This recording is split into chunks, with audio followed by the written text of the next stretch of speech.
This is the Lotus Bloom Podcast. And here is your host, Morgan Wiley.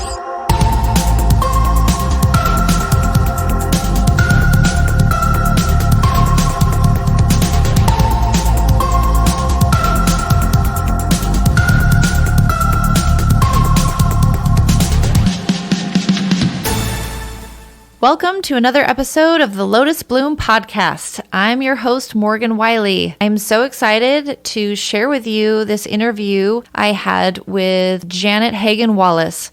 She is a creator of not only events, but of bringing people together and helping them to realize their dreams and to create them into their realities, which is what we're all about here. She has a very special place in my heart, as I share with you during the interview.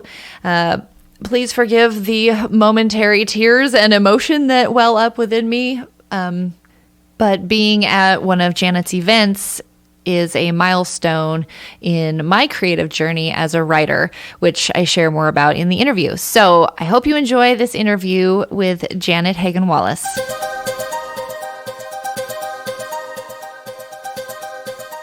I'm so excited you're here with me today. Well, Morgan, thank you so much for having me. I was so excited to hear from you. So this is awesome. I love your podcast. Thank you. It's so fun. And I just love being able to chat with all of my favorite people. And you are definitely one of those. I'm going to share with everyone how I met you because it's such a fun story. Okay. I had recently moved back to Nashville. This was 2012, I believe. And I had started writing and didn't know really what I was doing. I was working on Silent Orchids, my first book, and I had also been reading a bunch of independent authors who I just fell in love with all their books. And I was on Twitter because, Twitter was the big thing then, and saw them chatting about this conference that they were all going to be at in Nashville. And I was like, wait, what? And I jumped on because I had been kind of chatting with a few of them, like Heather Hildenbrand and Tiffany King and a few others. And they were like, oh yeah, you got to check out this conference. We're going to be there. And then you stepped in and said, hey, I noticed you were in Nashville. Would you like to come? I was like, yeah. So that's how I found this fun new book conference called UtopiaCon. Yeah, thank you for reminding me of that. That's so funny. That's great. Oh, I know, it's wild. And so this was your first event creation, correct? Well, I had done events for corporate clients when I was, in advertising and marketing when I lived in New York and stuff. But yes, this was my very first event for myself like this. Yes, that is true. Okay, so for the listeners, can you explain, well, maybe we'll back up a little bit and explain how you became to create this event. What was it that led you to start a book conference? And if you had never done that specific kind before, how did you get there? Okay, well, the shortest story, because I could tell you the long one, but I'll tell you the short one. At the time, I had left my 9-to-5 gray cubicle job in February of 2011. And in April of 2011, I got my very first iPad. I think it was the iPad 2 had just come out or something. So I got that. And that little Kindle icon changed the way I consume and digest books. So instead of reading a book a month, because that's how long it took me to get to the library or the bookstore or whatever, I was now reading 3 to 5 books a week. And I was devouring them. I mean, much like what you said just a minute ago, I was finding all these authors. I started with traditional because that's what I knew. I didn't know. I was pretty ignorant to that. I mean, like I knew self-publishing existed, but I was pretty ignorant to the fact that there was this rising swell that I guess had happened a little after 2009. And by 2011, it was really starting to bubble up, and even though it was still fairly new, I guess, on the whole, now that we're looking back on it. But when I started getting those recommendations and started reading those 99-cent books and realizing, hey, wait a minute, there's some really good writers here that you don't have to have a deal to get your story out.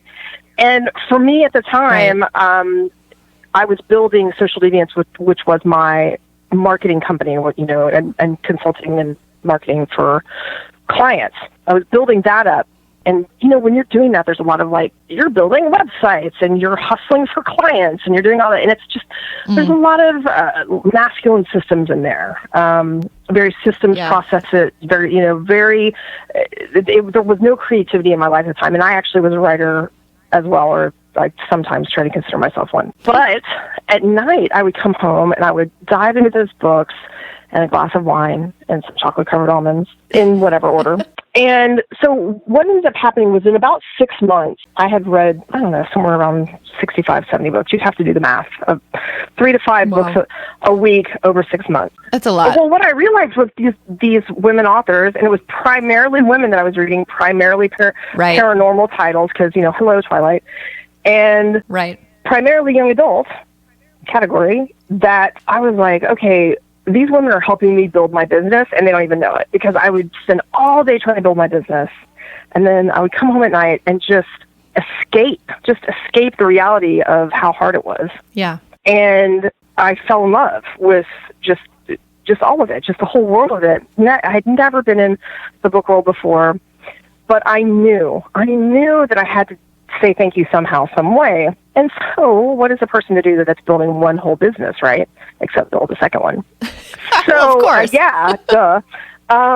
Looking back, probably not the best idea, but I actually went into my writers group, because I had a writing group here in Nashville, which was like, Jamie and Angela and Susan and a bunch of faces that a bunch of people your listeners may not, but they're UtopiaCon regulars, and quite frankly, these are the people who helped me build it. I walked into my writers group one day and said, hey, who wants to start a writing conference? And they all raised their hands, and I was like, okay, we're crazy, but we're doing it.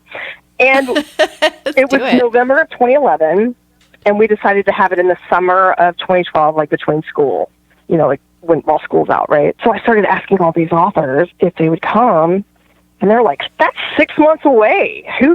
That's way too far out. Which is hilarious now, considering how far in advance you have to reach out to some of these authors to get them to say yes to your event or whatever. But at the time, there was really nothing out there like this. There were definitely book conferences and things like that, but they were almost exclusively, I want to say exclusively, for traditionally published authors. There just was nothing out there for indies. We were not indie exclusive. Yeah. I was not into separate but equal. I was in like everyone, all of us are going to learn together. Because every field that you choose has highs and lows, whether you're traditionally published, indie published, hybrid, you name it, right? They all have highs and lows, especially now that we've seen this past decade of the cycle of what's happened in the industry. And anyway, I could go on and on, but probably want to ask another question. But yeah, that's how I got started. And it's funny you mentioned Twitter, because I used to be so much more active on Twitter. I'm, at this point, you get a little jaded, right? Or you want to avoid the negativity as much as possible. At least I do. Right. But at that time, the community felt a lot smaller. It felt a lot more, we all felt new rather than judgy, I would say. And there was some real love there. And and it was funny because Utopia was probably more well known, and probably still is more well known outside of Tennessee than it is in its home where it's based. Oh, really? Interesting. Just from reaching out to all the authors that I was reading and getting to know, because I never had to do any promotion or marketing in town ever. It was all word of mouth for years. Oh, that's great. So we did the last one in 2017, and then we're going to do a reunion in next year, 2021. It'll be the 10-year reunion. And 2021. Oh, it's so fun. And like you said, there was no judgy. There were authors there. I could walk in, hear me, just somebody who's trying to figure out writing, and I could sit down next to somebody who'd already published a handful of books, and they were so friendly and welcoming, and it was like a family, a community that it was magical. Agreed. And I think we had so much to learn from each other. Traditional publishers were trying to figure out how indies could get the books out so quickly. And more than that, they couldn't figure out how indies were able to build such rabid fan bases and get these bestsellers. the way they were getting on Amazon at the time. And they were popping up on bestseller lists like USA Today and, you know, New York Times and whatnot. It was like, let's figure this out together. And, you know, you have amazing people like CJ Redwan, who is traditionally published. That's the path that works for her and that she chose. And she has been such a supporter for years of the UtopiaCon family of all the indies. And again, there's some who started indie and then went traditional. There's some who stay hybrid and they have some genres and categories that do really well traditionally published. And then they have some genres that they're like, you know what, I'm going to keep this one indie. You know, and then there's other ones that only do indie. Like they won't do anything else but indie, which is fine too. To each their own. I think you have to have a certain personality type to do either path. Yeah. So, but it was great. Well, and it's just so neat that there are options. Yeah, absolutely. And that's the thing. We all want options and we all want to figure it out. And, you know, I think we all try to figure out this magic formula. And a lot of times it's not so much about knowing the exact structure, but it is about just tenacity and perseverance and staying true to yourself, right? Half of it, or I would say 80% of it is mindset and the rest of it's the sweat, you know? Yeah.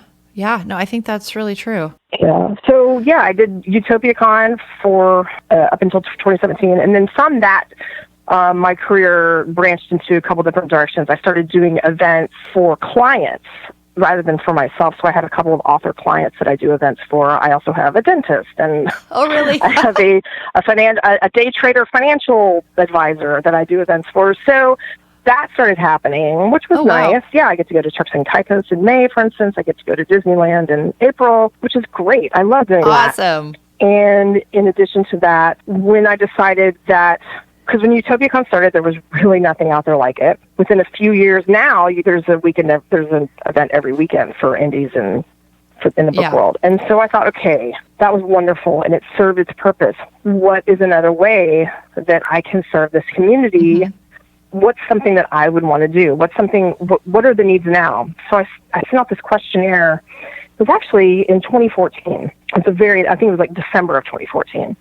And I sent out a questionnaire to a few dozen authors that I knew, and really well-known names now especially. And I sent out the questionnaire like asking, what are the next challenges? What are you not breaking through to? Where are you finding your challenges now? You know, before it was, how do we freaking publish it all? How do we even figure this out? And now it's like, okay, we're making six figures. What's the next step? You know, how do we sustain it? How do we break through multi-six figures? How do we get international rights? How do we do audiobooks? How do we option books and not have them sit on shelves but actually get development made? Those were the sorts of things that they were having challenges with. And I thought, okay, what are ways that we can dig deep into this? And so I created Next Chapter Retreats. Next Chapter Retreats is literally about the next chapter of the writer's journey. You know, it's for advanced authors who already know, they've already been there, they've probably even hit a list at this point. And they're like, what can I do to break through the next thing? And so I created these retreats all around the world, one a year, that are invitation only. Well, some of them were, some of them aren't. But at the time, they were invitation only. I would bring in an expert. Every retreat would be based around a certain topic. I would bring in an expert from that field, and we would have like a long weekend and immerse ourselves in that. We'd also have a lot of R&R and great conversation with our peers, build relationships, and a lot of the magic happens in the white space on the schedule, you know, where those blank spaces is where you can really have that deep connection and those deep conversations. The first one was in Palm Springs, and I brought in a WGA, Writers Guild of America award winner, who was a writer who had written screenplays for books, who had adapted screenplays from books. She actually now is one of the head writers for Hulu's Little Fires Everywhere, which was also a book. Oh, wow. So she was my first expert in Palm Springs, and then, you know, we had a Paris retreat that was focused on authenticity and branding and visibility. Wow. You know, visibility, especially in Paris, and I brought in a photographer and a fashion expert. We did one in New York that was all publicity and PR, and we did one in the Orient Express, which was all mystery, and I brought in Charlene Harris. Oh, wow. You know, so they've been all over Oregon, and I'm doing one in Scotland this year, and then I'm going to do Salem, Massachusetts next year. So it's great. They're fun. They're really small, and I think all but one have sold out since I started those in 2015. That's amazing. They've been really rewarding. I've learned a ton. there's been a lot of magic that's come out of those from people that have gone to them. And one of my favorite things is to help people realize their dreams, bring them to fruition, find ways to connect the dots between this is what I want to do and this is how you do it. And this is who I want to know. So that's so cool. I love that you are creating these opportunities. It's such a cool way to express creativity in, some people create products, some people create the books. You are creating not only these events, but these moments that are connecting people and their dreams and enabling them to, like a diving board, just jump off into the next thing, like you said, the next chapter. And I think that's amazing. It's such a cool thing. I know for me, I don't think I wouldn't be where I am if I hadn't gone to that first Utopia. Thank you. You created, now I'm going to get emotional. Oh, sorry. I feel the same way. It was a special time, a special place for sure. It was very special. It was a place where, someone's struggling in their dream and their passion to start something new. In my case, it was writing, and I felt very alone and didn't know anybody else that was doing it in a way that I could, talk to them and ask questions. And here you've created this point of connection to where now I have such close, deep relationships with so many of the women that I met there. And, 15 titles later, I am who I am because of those moments that have all built on top of each other that started 15? at That's your fantastic. Event. I can't believe, wow, that's a lot. That's amazing. Good for you. Oh. And I've read some of those books, by the way. Yeah, I don't know what was in the air, or we attracted such an amazing community of lifters, that's what I call them, the lift as you climb people. Yeah. That have gone on and created their own groups. I think one of the things I'm most proud of is how many other events came out of UtopiaCon. There's so many other conferences where the people who came to UtopiaCon said, how can I bring this energy and magic and put my own spin on how I want to present it to the world? How can I do that where I live or over here or whatever? And that's really exciting for me. And I ended up also creating an audio series that's free actually on SoundCloud of like how to rock your live event. And it's me sort of teaching and training on please don't make the mistakes I made, because I made some crazy mistakes. Oh man. And the thing is I'd done events before in my past life, in advertising and marketing for entertainment companies in New York. But when it was my own and I had to figure out all of it, I made some big mistakes, like financially big. And I don't want people to make those same mistakes, because it hurts, not just your wallet, but your life. So I created that series to help people with that, because, I'm sure a few years ago there was an issue with people who would create events. Luckily, no one I knew who would create events, but all of a sudden they would disappear with the money. Oh, geez. Or whatever. And people, and you remember this time, I think, where there was a few events like that. And what I tried to communicate to people was like, look, events are expensive. They're a lot of work. That's a full-time job. And I'd have authors that would be like, I want to create an event. I'm like, that's great. Do you want to be an author or do you want to create events? Because I'm telling you, it is hard to do both. I'm not going to say impossible, but there's so much work. That's why I'm saying if you want to do it, hire me to help you do it, because there's so much work and they're a lot of money. Oh, I can't imagine. Yeah. All of that being said, it's all worth it. When you hear people like you who get emotional years later, still, that kind of impact, man, you can't put a price tag on that, And we had there was magic in the air back then, because I've seen so many awesome groups branch off and have online mastermind groups and writing buddies and all of that. I love it. I love it. I love it. Yeah, it's a huge ripple effect. It really is. It's awesome. For you, creating events, is there a difference in satisfaction level for you creatively if it's your own event or if you're creating it for someone else, or are they just two different beasts? I think it's different. I mean, the nuts and bolts and systems and structures, all that's the same. I think when you're helping a client, the satisfaction comes in, one, they shouldn't be aware of any of the crap that you're dealing with backstage, you know what I mean, or off behind the curtain, so to speak.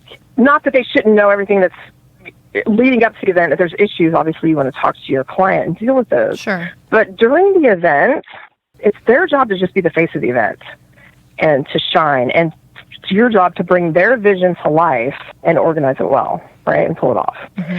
When it's your own event, obviously there's great satisfaction in creating that. I mean, you know me, I like to theme out everything. Utopia's a different theme every year, you know. I'm like, what can we do? And I want to create events that I want to go to, you know? Yeah. I got really sick of book signings where everyone was crammed in a hotel room or in a hotel ballroom and their lines were a mile long. You're standing in line for an hour and a half. I couldn't stand it. So I did a signing in New York that was a wine and sign. I rented out rooftop deck of a lounge bar. Nice. Had the authors there and had a happy hour. So you paid, you know, it was a happy hour event.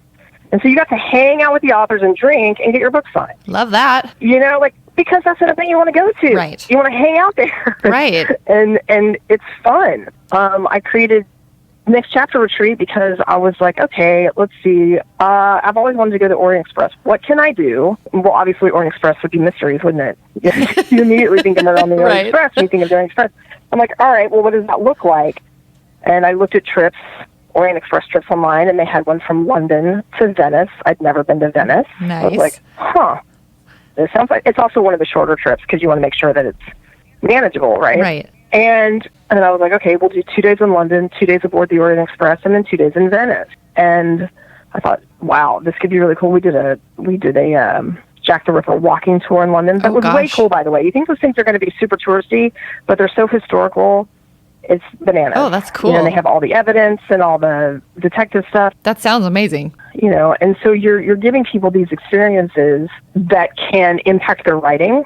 Oh, for sure. Because when you're standing on the Orient Express and you hold out your arms, you know exactly how far away the wall is, right? And you can feel the shake and the rhythm of the train, and you can taste the foods and experience the foods that they serve on the Orient Express, and you can walk the steps that Jack the Ripper walked in London, and you can, I mean, the sights, the sounds, it's sensory. Oh, I love it. It's all five senses. So it's these real experiences. And then, of course, we bring in the educational aspect with the experts that we bring in to help people sort of get to that next level.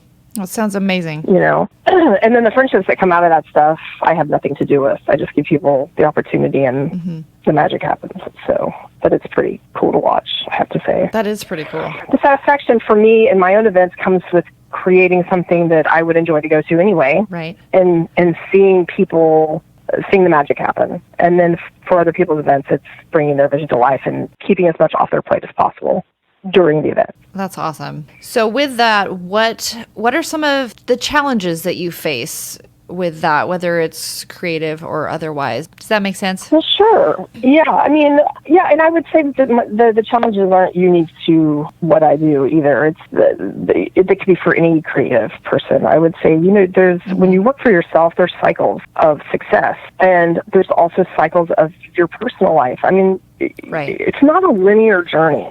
There's a lot of detours, and that's it's not distraction, it's light, you know, or there's setbacks, whether it's a personal illness or something with your family, or you know, those are the challenges. When you're in the day-to-day like that, sometimes it's hard to keep the bird's eye view of keep your eyes on the prize and keep that big vision piece front and center. And so those challenges aren't unique, you know. And then, of course, the money is, instead of getting a paycheck every 2 weeks, you could get a huge chunk and then be dry for 2 months and then get another chunk. And so it's managing that and having stuff in the pipeline and hustling for that, the next client or gig. and it is what it is. I've always said, and believe me, even on events themselves, oh my God, the Paris event, and even the Orient Express event, I broke my foot, literally steps from the Orient Express. Oh, no. Yeah, so I sat on the Orient Express, and then when we got to Venice, I didn't even get to enjoy Venice. I had to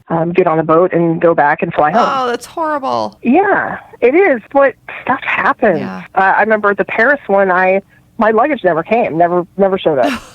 My luggage did not get home until after I was home for 2 weeks. Oh, no. Jeez. And my luggage showed up, and I was like, well, how was your trip? Yeah. Where have you been?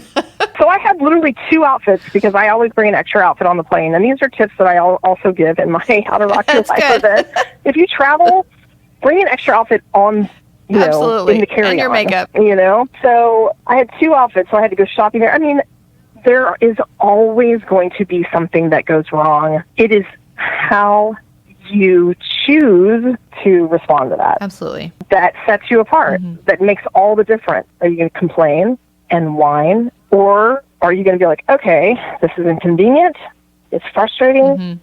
how am I going to handle it? Because you, especially, if it's my event, I set the tone. If I'm miserable and a mess and disorganized, that trickles down to your attendees. Yeah. You've got to lift. You've got to lift yourself and lift the room. Absolutely. That's good. So how you respond to all the setbacks during those times is really, it'll determine how fast you get through it and what you see on the other side of it. So that's what I tell people, because, all of our challenges aren't as unique as we think they are. Yeah, no, that's true. Not that they're not important, not that they can't punch you in the gut. How do you handle it? How do you manage it? Have a good support system, whether it's those good friends that you can call, or your mom, a family member, or your spouse, a loved one, or, whoever that is for you. Definitely have a good support system. And don't let it be the support system that is just the yes people. Obviously, when you need a shoulder, you want that encouragement and support, but you also want those people to call you out and be like, hey, you might want to take a look at this one piece, Yeah, that's good. of what you're doing and reevaluate it. That's great. And you had talked about finding the bigger picture when you're facing those challenges. How do you specifically find that bigger picture again when it's kind of caving in on you? Practice. I mean, you have to train. Something that I have done from the very beginning is teach and practice the mindset pieces. I have a Lift As You Climb group on Facebook where this is what we do. I taught a class several years in a row, I think from 2014 through 2016 or so, that was all about combining the marketing and the mindset. So we did Monday was all focused on your mindset. And then another day of the week, I think it was Wednesday or Thursday, we focused on the marketing and the business piece. Because you can do marketing, you can follow every system and every structure, and if your mind isn't in the right place, then none of the stuff that you do is going to stick. That's good. Or whatever it is, and you're going to let fear take over, right? So practicing the mindset pieces is key. It is absolutely key to making it and to doing it, but it takes practice. And I'm going to tell you, I backslide all the time. I signed up for an Oprah 21-day meditation, not like literally, I want to say 18 days ago. Haven't meditated once, not once. Oh, we've all been there. Not one time, But I did. But the thing is I did hire a coach this year, and I try to do coaching every year of some kind. And I committed to 1 day a week of exercise because I know that I'm going to be at a community rec center 1 day a week.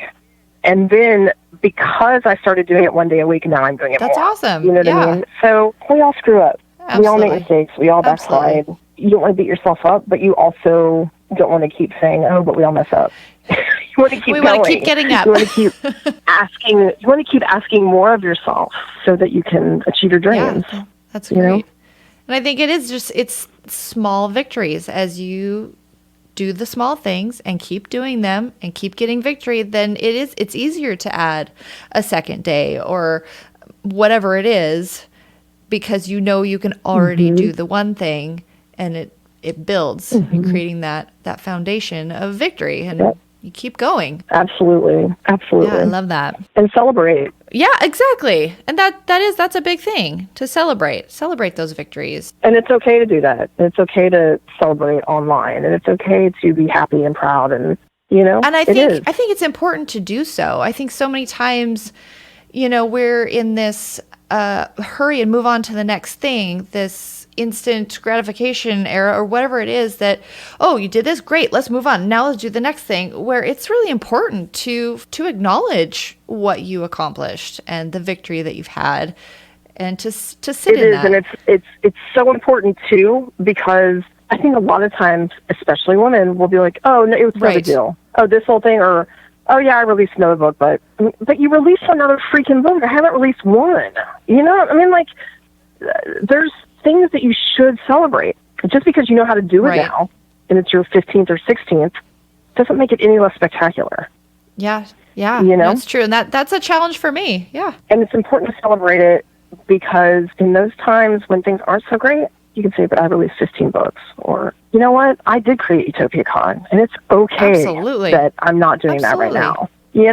It's okay to be proud of something you accomplished, and to be like, hey, maybe I did leave a small mark on the writing community. Because sometimes, you feel like, oh, you're like, oh, it's thankless, and poor, woe is me. But no. But if you just remember, but holy crap, look what we built together. Absolutely.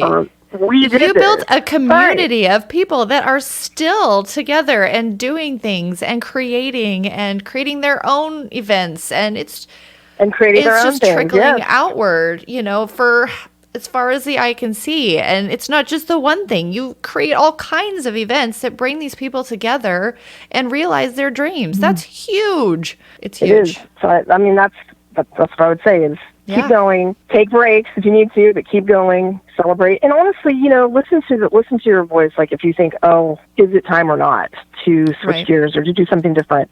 Because I was feeling the pull to do something different for a while with Utopia Con, like years before I actually stopped doing it. And I thought, other people are doing this now. I feel like it's run its course. But then I kept having those doubts of like, but I've got this thing, I should make it massive, and I should make it big, and I should have the first awards, the book awards on TV. Like, that was my vision at the time. But I wasn't as satisfied or happy, and people would actually come up to me and say, hey, what's up? Is everything okay? And I'd be like, I'm fine. But I guess maybe they were seeing past that day or that moment, So I was like, everyone's doing this now. Utopia has served its purpose. It's ushered in this new thing. What can I do differently? Or what can I do now to serve in a deeper way? And I didn't listen to it for a couple of years, because I was like, oh no, that's too crazy. You should make this massive and blah, blah, blah, blah. But I should have listened earlier. I think that's an interesting point, though, because when you have a good thing going and you see it impacting people, and it could just keep going. But if you are feeling that tug to go a different direction, it can almost then become forced, or like you said, it's not serving its purpose anymore. I think sometimes we don't allow ourselves the permission to alter course, because, but why would I do this? I have this good thing. I should, like you said, I should make it as big as I can make it. But maybe that's really not what it was intended to do. Right. Well, there's also the fear of starting over and starting from scratch again. You're like, God, I worked so hard for all this time to build this. Now what am I going to do? Right. That kind of thing. So I can't agree with you more, though. It wasn't just me that I could tell was feeling the pull. Authors were like, okay, I'm going to do a different event this year, which is fine. They should totally do a different event. But those same authors would be like, but I need Utopia to be there. I need to know that Utopia still exists. And I'm like, well, it can't if people don't come, so. Right. So it was one of those, and we had a very successful run all the way to the end. But that last 2 years, attendance was down 100, 200 people from what it had been before. That's minor. But it's like people just needed to know that we were there so that they could go spread their wings. They needed the anchor. Yeah. But what they really didn't realize is that the anchor was going to hold them back if they didn't cut it. Ooh, that's a good analogy. I just got chills. So I think that us stopping that and me exploring new avenues for myself also helped other people go and create their own events and go to other people's events and try something different and see a new, each event has its own energy. Oh, yeah. I mean, you've done different events and you can just feel different energy at them. It's awesome when you find really, really great ones. You're like, oh, man, these people are hilarious and a blast. And this one's like, oh, this one's like really serious. I get a lot of stuff done here, a lot of productivity pieces done. And, this one over here is like, oh, this one's the heart. This one's the heart, They all have their own energy. Yeah. And it's nice to see people go off and do that. So, yeah, you got to listen, really pay attention, check in with yourself, even if you're scared of whatever comes next. If you know. Yeah. You mentioned that you have been writing. Do you still write? Is that something you're still working on or passionate about? I do. I do still write. Clearly I'm the slowest writer on planet Earth because I started writing it was going to be a children's book, and now it's more of an intermediate reader. I started writing a book when I was pregnant with my son, and he's 11. Well... So, and I still haven't finished it. It's about 16,000 words now, I think. And then I actually have a screenplay with another author friend of ours, but I'm not going to mention it on this podcast. Secrets. It's secret. We haven't announced it or anything. We had started writing it as a book, and then we had a conversation, and I was like, okay, so what is our goal with this? What do we want to do with it? And that's what you want to do with everything, right? And this is a great creativity teaching moment. What is the destination? What do you want to do? How do you want to feel? What's the goal? Where do you want to be, right? So I said, so what do we really want to do with this? And both of us said the exact same thing. And we said, we want to see it developed into something with a studio. And I said, well, then why are we doing the book again? And she was like, well, I've never done a screenplay. Like, neither have I, but I'd also never done a book event. So let's just figure it out. Yeah. So that's what we've been doing. And, we've been creating this awesome world and characters and story. That's together. amazing. And because both of us have other day jobs, sure, it's one of those that it does take longer because we both have families and we both have things, but it's something that even though it's on, I wouldn't say a back burner, but maybe not the main burner of our life, we always tend to it. We don't let it stick to the bottom. That's great. And get burnt, So we're always tending to it and we're always nurturing it, even if it takes longer. And that's okay too. And that's how it'll get done. Keep at it. Yeah. Oh, that's exciting. Let's hope. Fingers crossed. That's really cool. Well, I will look forward to that announcement whenever it comes. Yeah. Well, and of course, my goal is to hopefully finish this children's book before my kids are adults and have their own kids to read it to. We'll see how that goes. But I would like to have something to pass on to my kids, like, hey, here's a book that you can read to your kids. That's really cool. That'd be cool. That's really cool. I have not delved into children's books yet. My daughter keeps pushing me. She's like, come on, write something for kids. I was a member of SCBWI for years before I even started writing. I don't know what had drawn me to that world. I'd gone to a convention in 2010, actually, the Winter January convention in 2010 in New York City. And I was like, yes, heck yes. And then when I had a kidlit group here in Nashville, and that's where all of those writers, it's now, obviously not kidlit, it's YA and up and all that. But that's how it started back in the day. Yeah, so, that's awesome. I think there's something challenging. Yeah. I mean, I know some people could look at a kid's book and say, well, it's so easy, they're just small. But I find that even more challenging to come up with a story, to condense it down to be the perfect thing it needs to be for kids. I do think that writers who are used to writing description and, long world building and things like that have a really hard time distilling down the message. It's very true. I have a hard time even writing my own book blurbs and summaries because I'm so wordy. I have a hard time getting it down to what it really is. And that's why you hire someone to help you with that. I mean, there's specific people out there who do editing really well. Absolutely. There's specific people who do blurbs really well. And writing and press releases and marketing copy is completely different than writing a book. So we all have different ways of using our talents. Yeah, my husband, he's also writing a screenplay. and I was looking at the format and watching him do it, and I was just, I was so frustrated because I was like, but I want to know. I'm going to tell you. I want to know the description. Not my smartest way. I was like, I think my big thing is I was like, I want to just write the stuff instead of having to like write the person's name and write the action and where we are. I'm like, can I just write the stuff? Yeah. That seems its own challenge that I am probably not gifted at. Not yet. Not yet. Maybe someday. I always tell my kids that they're not allowed to say that they're not good at something. They can say they're not good at something yet, or that they're still working on their art or whatever. I love it. Nope, you're right. Awesome. So Janet, what is next for you? You mentioned you've got some events coming up. You're going to Scotland. Yes, that's in September. That sounds amazing.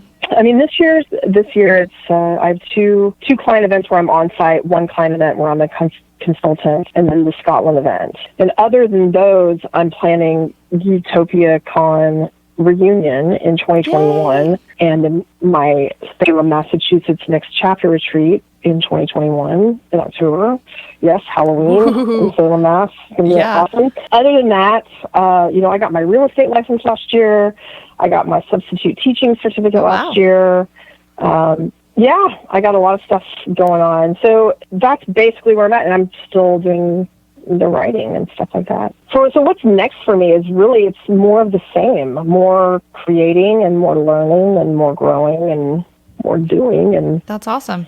I love it. Well, you've touched on so many things. If there was one piece of advice you could leave for other creatives in the thick of it, just trying to keep going and pursuing their passions, bringing their creativity to a reality, what piece of advice would you give them? Oh, there's been so many good ones given to me, but one of the things that I try to do with my children is every night before bed, I ask them, tell me something good that happened today. And every morning I ask them, tell me something you like about yourself and something you like about your brother or your mother or everyone else, whoever's in the room. These are good ways to start and end the day. That's great. In the morning, say out loud something that you like about yourself, and say something that you like about your boss or about your husband or wife, or because I think it's so easy for us to focus on the negative and amplify that in ourselves and in others.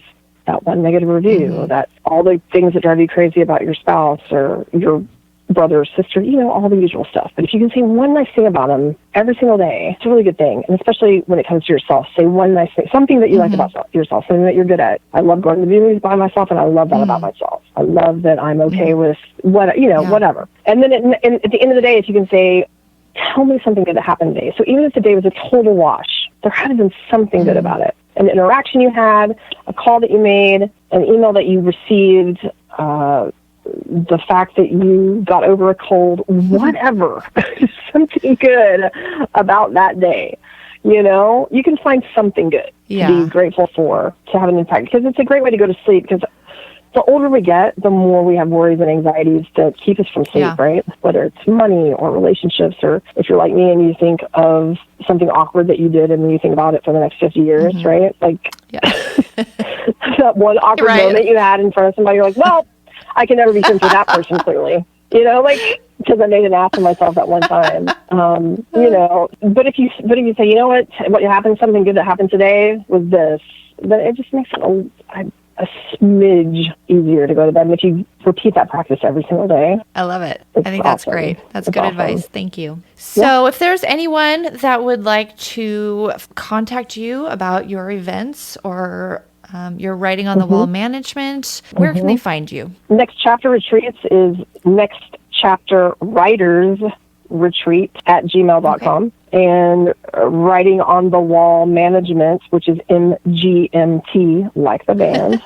at gmail.com. So Writing on the Wall, MGMT at gmail.com. You can email me. You can find me on Facebook. I mean, I've got, a zillion pages. I've got Writing on the Wall page. I've got the UtopiaCon page. I've got my own profile. Like the bushel of social profiles. Yeah. You are not hard to find. But I'm around. Okay. Well, awesome. We'll make sure and link all of your things in the show notes. But thank you so much for taking your time today and chatting with us and sharing your journey. I've loved it. I have loved being here. It's always a joy to talk to you anyway. We're basically just recording our conversation, which is awesome. It's very fun. Awesome. Thank you so much.